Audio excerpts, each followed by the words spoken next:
Hello my dear friend, welcome back to our channel. तो आज की हमारी वीडियो का टॉपिक है एक्सपोर्ट इंपोर्ट पॉलिसीज। ठीक है, एग्जिम पॉलिसीज़ के बारे में आज की वीडियो में हम कवर अप करेंगे। As you must be aware that the economic reforms were introduced in July 1991 in India. As a result, the external sector was significantly liberalized. Exim policy focus on facilitation and promotion of export and liberalization of import. तो basically यहाँ पे क्या पता चला कि जो हमारा EXIM policy आई थी उसने क्या किया कि एक्सपोर्ट को प्रमोट करना चाहा और जो इंपोर्ट पे रिस्ट्रिक्शन थी उन रिस्ट्रिक्शन को हटाया, उस कंट्रोल को हटाया और इंपोर्ट को लिबरलाइज किया। ठीक है, the principal objective of EXIM policy 2002 to 2007, क्या ऑब्जेक्टिव था? जो प्रिंसिपल ऑब्जेक्टिव था इंपोर्ट पॉलिसी का वो क्या था? To facilitate sustain growth in export to attain a share of at least 1% of the global merchandise trade, कि कम से कम हम क्या कर सके 1% जो है ग्लोबल मर्केंडाइज ट्रेड का अटेन कर सके। तो हमारा मेन मोटिव ये था कि हम अपने एक्सपोर्ट को बढ़ाएं, हम अपने एक्सपोर्ट को ग्रो करें। Second, to stimulate sustained economic growth by providing access to essential raw material, intermediates, components, consumables, and capital goods required for augmenting production and providing services. उसके बाद आता है to enhance the technological strength and efficiency of Indian agriculture, industry and services. This improves their competitive strength and generate new employment opportunity. Attainment of international accepted standard of the quality is encouraged. यहाँ पे हमने कहा कि हम अच्छी से अच्छी quality के जो मशीन्स है, टेक्नोलॉजी है, उसका यूज़ करें, अपनी इंडियन एग्रीकल्चर की जो इफिशियंसी है उसको स्ट्रेंथन करें, बढ़ाएं। ठीक है, और कहीं ना कहीं हम अपनी जो कॉम्पिटिटिव स्ट्रेंथ है, ठीक है, उसको बढ़ाएं, ज़्यादा से ज़्यादा लोगों को एम्प्लॉयमेंट अपॉर्चुनिटी प्रोवाइड करें, हम अच्छी क्वालिटी के प्रोडक्ट्स जो है बाहर की कंट्री में एक्सपोर्ट करें। To provide consumer with good quality goods and services at internationally price, which at the same time create a level playing field for the domestic producers. The objective will be met through the coordinating efforts of the state government and all the department of the government of India in general, and ministers of commerce and industry, and the director general of foreign trade and its network of regional offices in particular. This will be achieved with their shared visions and commitment and the best spirit of facilitations in the interest of promotions of trade in goods and services. तो main objective यही था कि कहीं ना कहीं हम क्या करें, जो भी एफर्ट्स स्टेट गवर्नमेंट के जितने भी डिपार्टमेंट्स हैं, central government, ministry of commerce, director general of foreign trade, तो रीजनल ऑफिसेज, तो कहीं ना कहीं इनके कंबाइंड एफर्ट से, इनके कोऑर्डिनेशन से हम क्या करें, जो इंटरनेशनल स्टैंडर्ड है उसको अचीव करें, अपने ट्रेड को प्रमोट करें, गुड्स और सर्विसेज को ज़्यादा से ज़्यादा एक्सपोर्ट करें। जनरल प्रोविजंस की अगर हम बात करते हैं तो जनरल प्रोविजंस क्या क्या है? Export and import free unless regulated. ठीक है, जो भी हम इंपोर्ट या एक्सपोर्ट करेंगे वो फ्रीली हम एक्सपोर्ट या इंपोर्ट कर सकते हैं, लेकिन कुछ चीज़ें ऐसी हैं जिन पर रेगुलेशंस लगाई हुई है। ठीक है, तो export and import shall be free except in cases where they are regulated by the provisions of the policy of any other law for the time being enforced. उन सारी चीज़ों को छोड़ के कुछ ऐसी चीज़ें हैं जिस पे क्या लगाई हुई है, रेगुलेशंस लगाई है, जिनको रेगुलेट किया जा रहा है। तो उन सारी चीज़ों को छोड़ के बाकी जो एक्सपोर्ट है या इंपोर्ट आइटम्स हैं उनको हम क्या कर सकते हैं, फ्रीली एक्सपोर्ट या इंपोर्ट कर सकते हैं। Compliances with law. Every exporter or importer shall comply with the provision of the Foreign Trade Act 1992, the rules and orders made there under the provision of this policy, and the term and condition of any license, certificate, permission granted to him. The provision of any other law for the time being in force will be also be applicable. यानी कि जब भी हम export या import करते हैं तो export import के रिगार्डिंग कुछ ऑर्डर्स दिए हुए हैं, कुछ रूल्स या रेगुलेशंस बनाए हुए हैं, कुछ प्रोविजंस बनाए हुए हैं, तो हमें उन टर्म्स कंडीशंस को, उन प्रोविजंस को फॉलो अप करना पड़ेगा, तभी हम क्या कर पाएंगे, एक्सपोर्ट या इंपोर्ट कर पाएंगे। तो जो भी लॉ है उनको हमें क्या करना है, फॉलो अप करना है। उसके बाद आता है interpretation of policy. If any questions or doubt arises in respect of the interpretations of any provision of the policy, the decision of the director general of foreign trade shall be final and binding. यानी कि अगर हमें कोई भी doubt है किसी भी तरीके की पॉलिसी को लेकर, तो हमें जो है उस डाउट की रिगार्डिंग जो डायरेक्टर जनरल है फॉरेन ट्रेड का, उससे क्या करना पड़ेगा, बात करनी पड़ेगी, उसको डिस्कस करना पड़ेगा। जो भी उसका डिसीजन होगा director general of foreign trade का, वही हमें क्या होगा, मानना पड़ेगा। उसके बाद आता है procedures. The Director General of Foreign Trade may specify the procedure to be followed by exporter or importer or by any licensing or any other competent authority for the purpose of implementing the provisions of the acts, rules or orders. तो यही है कि जो भी procedures को बताया गया वो सारे के सारे प्रोसीजर्स को फॉलो करना पड़ेगा, ठीक है। तो उसके बाद आता है exemption from policy and procedures. Exemption मिलना, छूट मिलना किसी भी तरीके की पॉलिसी से या प्रोसीजर से। If the exporter or importer find genuine hardship regarding the provision of the policy or if the procedure is likely to have an adverse impact on the trade, the request for relaxation may be made to the director general of foreign trade. यानी कि कुछ ऐसी policies या procedures बनाए हुए हैं जिसको follow up करने में क्या हो रहा है, जो भी एक्सपोर्टर या इम्पोर्टर है उसको दिक्कत आ रही है, अगर वो एक्सपोर्ट या इंपोर्ट नहीं करेगा तो उसका जो है वो एडवर्स इम्पैक्ट ट्रेड पे पड़ेगा, हमारी इकोनॉमी की, ठीक है। तो कहीं ना कहीं इस चीज़ की रिगार्डिंग डायरेक्टर जनरल से क्या किया जाएगा, बात की जाएगी कि भाई इस पॉलिसी की वजह से, इस प्रोसीजर की वजह से हम एक्सपोर्ट या इंपोर्ट नहीं कर पा रहे हैं, तो उसकी रिगार्डिंग हमें कुछ जो है रिलैक्सेशन जो है प्रोवाइड कर दी जाए। उसके बाद आते हैं principles of restrictions. Director general of foreign trade may adopt and enforce by any measures necessary for production, prevention and conservation of trade of identifying commodity through a notification. कई बार क्या होता है, जरूरी नहीं कि हर एक चीज़ों को हम फ्रीली इंपोर्ट या एक्सपोर्ट कर लेते हैं, कई ऐसी चीज़ें होती हैं जिस पर रिस्ट्रिक्शन लगाना भी बहुत ज़्यादा ज़रूरी होते हैं ताकि हम क्या कर सकें, अपनी कंट्री को प्रोटेक्ट कर सके, प्रिजर्व कर सके, ठीक है। कुछ ऐसी कमोडिटी होती है जिसको एक्सपोर्ट इंपोर्ट नहीं किया जा सकता है, क्योंकि मान लो अगर हम उसको एक्सपोर्ट या इंपोर्ट करने लगे तो हमारी खुद की रिक्वायरमेंट को फुलफिल करने के लिए हमें बाहर की कंट्री से इंपोर्ट करना पड़ेगा। तो इसलिए कुछ ऐसी कमोडिटी होती है जिस पर रिस्ट्रिक्शन लगाई जाती है ताकि प्रोडक्शन करने के लिए, प्रिजर्व करने के लिए, ठीक है, and conservation of trade of identifying commodity through a notification. उसके बाद आते हैं restricted goods. The goods for which export or import are restricted shall be exported or imported only in accordance with the license, certificate, permissions or public notice issued in this behalf. The validity period and conditions specified in the license, certificate, permission or public notice shall be applicable. अब क्या होता है, कुछ goods ऐसे होते हैं जो कि जिन पर रिस्ट्रिक्शन लगी हुई है कि आप इन गुड्स का एक्सपोर्ट या इंपोर्ट नहीं कर सकते, वो रिस्ट्रिक्शन के बावजूद भी अगर आप उन गुड्स का एक्सपोर्ट या इंपोर्ट करना चाहते हो, क्योंकि एक नेगेटिव लिस्ट बनाई हुई है, उस नेगेटिव लिस्ट के अंदर कुछ ऐसे गुड्स या सर्विसेज आते हैं जिनको आप एक्सपोर्ट या इंपोर्ट नहीं कर सकते, जिन पर रिस्ट्रिक्शन है। आप उन गुड्स को एक्सपोर्ट या इंपोर्ट करना चाहते हो तो कहीं ना कहीं आपको क्या करनी पड़ेगी, लाइसेंस लेना होगा, ठीक है, सर्टिफिकेट लेना होगा, परमिशन लेनी होगी इस चीज़ के रिगार्डिंग, तभी आप क्या कर पाओगे, उस चीज़ को एक्सपोर्ट या इंपोर्ट कर पाओगे। इसके बाद आता है state trading. Any goods export or import of which is govern through exclusive or special privilege granted to state trading enterprises may be exported or imported by the state trading enterprises. कुछ ऐसे goods होते हैं जो कि सिर्फ state government ही क्या कर सकते हैं, स्टेट ट्रेडिंग एंटरप्राइजेज उनको क्या कर सकती है, एक्सपोर्ट या इंपोर्ट कर सकती है, तो उसको हम बोलते हैं state trading. Any goods the export of import of which is governed through the exclusively और special privilege, जिसके लिए स्पेशल प्रिविलेज दिया गया है स्टेट ट्रेडिंग एंटरप्राइजेज को, मे be exported or imported bye them only, ठीक है, वही लोग क्या कर सकते हैं, उनको एक्सपोर्ट या इंपोर्ट कर सकते हैं।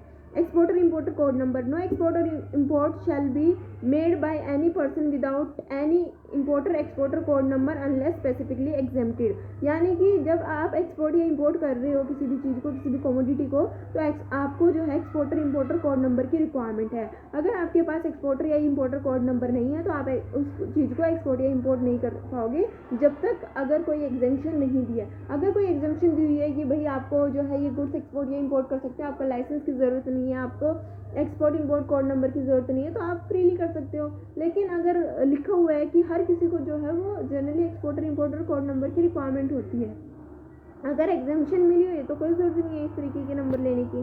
उसके बाद आता है trade with neighbouring countries. The director general of foreign trade may issue instruction to promote trade and strengthening economic relationship with neighbouring country. तो हमें क्या करना है, अपनी नेबरिंग कंट्री के साथ अपने अच्छे रिलेशनशिप बनाने हैं, मतलब अच्छे से ज़्यादा हमें क्या करना है, ट्रेड करना है, ठीक है। उसके रिगार्डिंग जो डायरेक्टर जनरल है वो ऑफ फॉरेन ट्रेड वो क्या करते हैं, इंस्ट्रक्शन को इशू करता है ताकि हम फॉरेन ट्रेड को जो ट्रेड है वो प्रमोट कर सके अपनी नेबरिंग कंट्री के साथ। उसके बाद आता है transit facility. Transit of good through India from or to countries adjacent to India shall be regulated in accordance with the bilateral treaties. यानी कि हम बायलैटरल ट्रीटीज का यूज़ करके क्या करते हैं, गुड्स को ट्रांजिट करते हैं through to the adjacent countries, ठीक है। ये था हमारा कुछ जनरल प्रोविजंस, ठीक है। अब हम इंपोर्ट की बात करते हैं। तो एक्चुअल यूज़र कंडीशंस, जो भी गुड्स को हम क्या कर रहे हैं अपनी कंट्री में इंपोर्ट कर रहे हैं वो यूजेबल कंडीशन में होनी चाहिए। Capital goods, raw material, intermediary component, consumable, spares, parts, Accessories, instrument or other goods which are importable without any restriction may be imported by any person. If such import require license, certificate, permission, the actual user alone may import such goods unless exempted. यानी कि जो actual user है इन goods का वो इन सारी चीज़ों को क्या कर सकता है, इम्पोर्ट कर सकता है, जब तक अगर कोई एग्जम्पशन मिली हुई है तो कोई और भी कर सकता है, ठीक है। अगर कोई एग्जम्पशन नहीं है तो जो एक्चुअल यूज़र है वही क्या करेगा, इन चीज़ को इम्पोर्ट करेगा थ्रू लाइसेंस, सर्टिफिकेट या परमिशन के थ्रू। अगर उसके पास लाइसेंस है, सर्टिफिकेट है, परमिशन है, इम्पोर्टर एक्सपोर्टर कोड नंबर है, तभी जो एक्चुअल यूजर्स है वो क्या कर सकते हैं, इम्पोर्ट कर सकते हैं। अगर एग्जम्पशन है तो इन सारी चीज़ों की ज़रूरत नहीं है। उसके बाद है कि जो गुड्स है, अगर सेकेंड हैंड गुड्स को आप क्या कर रहे हो, इम्पोर्ट कर रहे हो, all the second hand goods shall be restricted for import and may be imported only in accordance with the provision of the policy. जितने भी सेकेंड हैंड गुड्स हैं उनको इम्पोर्ट करने में रिस्ट्रिक्शन है, लेकिन हाँ आप इम्पोर्ट कर सकते हो अगर वो पॉलिसी की प्रोविजंस में अगर आता है तो। उसके बाद आता है इम्पोर्ट्स ऑफ सैंपल, कि आप क्या कर रहे हो, कोई गुड्स को इम्पोर्ट करने से पहले एक सैंपल मंगाना चाह रहे हो, आप चेक करना चाह रहे हो किस तरीके का वो एक्चुअल गुड्स होगा, तो क्या आप सैंपल को इम्पोर्ट कर सकते हो। Import of sample shall be govern by the provision of the policy, यानी कि जो पॉलिसी की प्रोविजन है उसके अकॉर्डिंग आप क्या कर सकते हो, इसको इम्पोर्ट कर सकते हो। Import of gift shall be permitted where such goods and other freely importable under the policy, यानी कि अगर परमिशन है, ठीक है, तो आप क्या कर सकते हो, इसको इंपोर्ट कर सकते हो। उसके बाद आता है पैसेंजर बैगेज। पैसेंजर बैगेज क्या होता है, bona fide household goods and personal effect may be imported as a part of the passenger baggage. Import on export basis, आप गुड्स को इम्पोर्ट कर रहे हो लेकिन आपका मेन पर्पज़ क्या है, उन गुड्स को इम्पोर्ट करना फॉर एक्सपोर्ट पर्पज़। आप गुड्स को इम्पोर्ट कर रहे हो फॉर एक्सपोर्ट पर्पज़, क्या मतलब हुआ, new or second hand capital goods, equipment, component, parts or accessory container meant for packing of goods for export, jigs, fixture, dies and mold may be imported for export purpose. They can be imported without a license, certificate, permission on executions of legal undertaking, bank guarantee with the custom authority. इसमें ये कहा गया कि अगर आप कोई भी goods को इंपोर्ट कर रहे हो, जिस गुड्स को आप यूज़ करने वाले हो एक्सपोर्टेड गुड्स में, तो आप जो है फ्रीली उन गुड्स को क्या कर सकते हो, इंपोर्ट कर सकते हो बिना किसी लाइसेंस, सर्टिफिकेट या परमिशंस के, ठीक है। लेकिन आपके पास क्या होना चाहिए, on execution of legal undertaking, bank guarantee with the custom authority, the item should be freely exportable without any condition. Item ऐसी होनी चाहिए कि जिसको आप क्या कर सको, फ्रीली एक्सपोर्ट कर सको, जिस पे कोई रिस्ट्रिक्शन ना हो, ठीक है, कोई कंडीशंस ना हो, ऐसे गुड्स को आप क्या कर रहे हो, इंपोर्ट कर रहे हो फॉर एक्सपोर्ट पर्पस। उसके बाद आता है re import of goods repaired abroad, आपने गुड्स को इंपोर्ट किया अपनी कंट्री में, वो गुड्स ख़राब निकला, आपने उसको रिपेयर करने के लिए बाद में एक्सपोर्ट कर दिया, अब उस गुड्स को आप फिर से इंपोर्ट कर रहे हो क्योंकि वो रिपेयर हो चुका है, तो आप कर सकते हो। Capital goods, equipment, component, parts and accessory whether imported और indigenous may be sent abroad for repairs, testing and quality improvement. They can be re-imported without a license, certificate और permission। हाँ, बिना किसी लाइसेंस, सर्टिफिकेट और किसी भी तरीके की परमिशन के आप उसको क्या कर सकते हो, फिर से री इम्पोर्ट कर सकते हो। Import of goods use in project abroads, आप कौन से गुड्स को आप इंपोर्ट करना चाह रहे हो, एक गुड्स था, ठीक है, जो आपने क्या किया, बाहर अब्रॉड में भेज दिया किसी भी एक पर्टिकुलर प्रोजेक्ट के लिए, वो प्रोजेक्ट कंप्लीट हो गया, अब आप उस गुड्स को अपनी कंट्री में मंगाना चाह रहे हो, तो क्या मंगा सकते हो, used goods including capital goods, ठीक है, may be imported by the project contractor after completion of the project. The good may be imported without a license, certificate, permission provided that they have been used for at least 1 year. लेकिन condition ये है कि उनको कम से कम 1 साल तक के लिए वहाँ पे यूज़ किया होना चाहिए। Sales on high seas, sale of goods on high seas for import into India may be made as per the policy. उसके बाद आता है import under lease financing, import of new capital goods under lease financing is permitted. Clearance of goods from custom, the goods already imported but not cleared from the custom authority में also भी cleared against the licence, certificate और permission. आपने goods को तो क्या कर लिया, import कर लिया, लेकिन कस्टम अथॉरिटी से अभी तक आपके गुड्स क्लियर नहीं हुए, क्लियरेंस नहीं मिली, तो आप क्लियरेंस ले सकते हो लाइसेंस, सर्टिफिकेट या परमिशन दिखा के। उसके बाद आता है executions of bank guarantee legal undertaking, wherever any duty free import is allowed or specifically stated,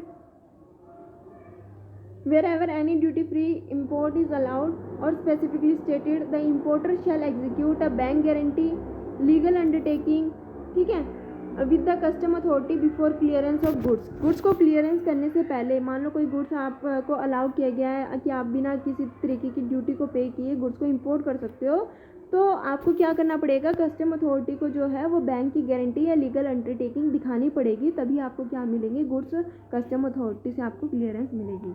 उसके बाद आता है प्राइवेट या public bonding warehouse for import.